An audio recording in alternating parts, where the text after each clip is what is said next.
onde já se viu jurisprudência. As dívidas de jogo não obrigam pagamento. Isso está previsto lá no artigo 814 do Código Civil. É uma obrigação, então, uma chamada obrigação imperfeita. É uma obrigação em que não se tem a responsabilidade. É o Schultz sem o Rafton, é o Piu Piu sem o Frajola, o Claudinho sem o Bochecha, eu sem vocês. Mas brincadeiras à parte, as dívidas de jogo são obrigações imperfeitas, então que não obrigam ao pagamento por ausência dessa responsabilidade. Só que a gente tem que lembrar e tem que entender que existe uma causa, uma base para o pagamento, que foi a dívida de jogo. Ela não obriga o pagamento, mas o pagamento feito voluntariamente não importa o direito de repetir esse pagamento. É a mesma coisa das obrigações prescritas, né? As obrigações naturais. Existe uma obrigação em que se perde a pretensão, em que se perde a possibilidade de cobrar aquilo. Mas o pagamento voluntário tem causa. A hora que o pagamento cai, existe uma causa que dá substrato, que dá sustentação para ele.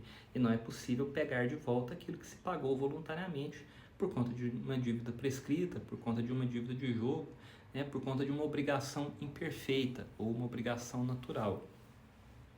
Agora, o STJ vai dizer que a dívida de jogo contraída fora, né, em país onde ela é legalmente permitida, aplica-se nesse caso o artigo 9º da Lei de Introdução às Normas do Direito Brasileiro, ou como a gente carinhosamente chama, a LINDB, né? Ou seja, aplicando-se o artigo 9º diz o quê? Que as obrigações são regidas, são qualificadas, né, pela lei do país em que constituídas.